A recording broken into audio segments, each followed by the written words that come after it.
नमस्कार, आप सबों को मेरे वीडियो में बहुत बहुत स्वागत। आज का चिंतन वाक्य, आप बड़े बड़े सपना देखा करें। सपना कैसा? रात में नहीं, बल्कि वह सपना जो आपको सोने नहीं देगी। अर्थात महान उद्देश्य को लेकर आप अपना सपना देखें तो एक दिन निश्चित रूप से सफलता मिलेगी।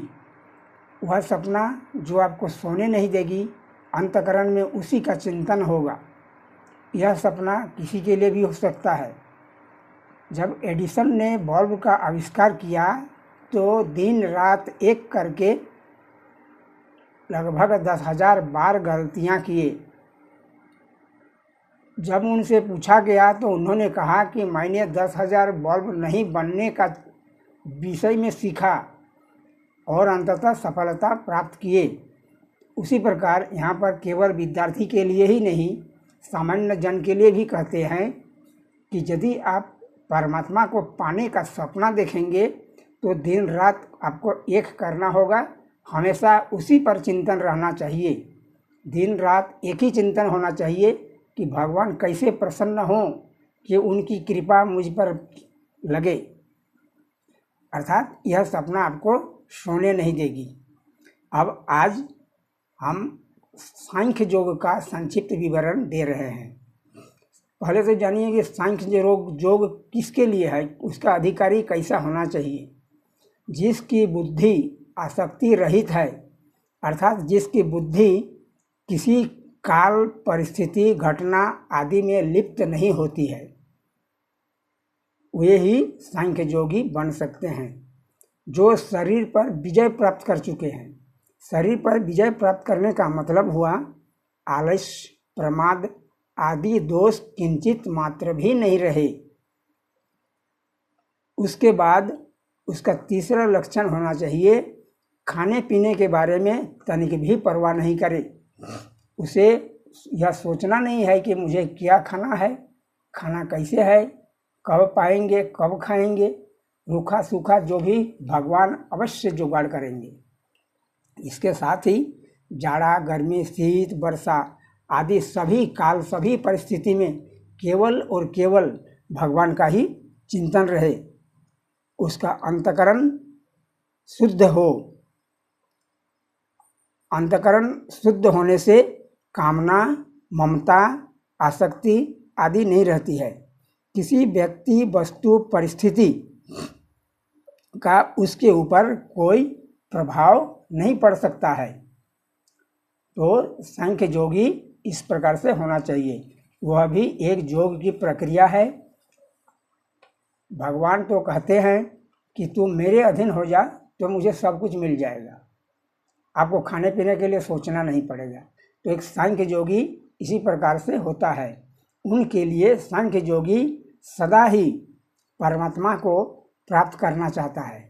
उसकी बुद्धि सात्विकी होती है, अर्थात बिल्कुल साफ होती है। उनमें किंचित मात्र भी संदेह नहीं होता कि भगवान नहीं पाएंगे। जिस प्रकार सांसारिक लोग व्यक्ति, वस्तु, घटना आदि के से लिप्त रहते हैं, उसी प्रकार सांख्य योगी वैराग्य पर आश्रित रहते हैं। वे नंबर 1 वैरागी होते हैं। बस अब आज के लिए सांख्य योगी का मैं समापन कर देता हूँ। अब देखिए, भगवान अभी भक्ति योग के विषय में बताते हैं। भगवान शरणागति की प्रधानता वाले भक्ति योग का वर्णन इस प्रकार से करते हैं। किसी घटना, परिस्थिति, काल, अनुकूल, प्रतिकूल आदि कर्मों का, उस कर्म का फल, कर्म का अधूरा या कर्म को पूरा करना, जैसा भी हो, हर हाल में मेरा ही सहारा हो। इस तरह जो मेरा ही परायण हो जाता है, उसका उद्धार मैं करता हूँ। उसके जीवन निर्वाह की सामग्री की पूर्ति मैं स्वयं करता हूँ। स्वतः सिद्ध परम पद की प्राप्ति अपना कर्म पुरुषार्थ से नहीं हो सकती है। यह भगवत कृपा से ही होती है।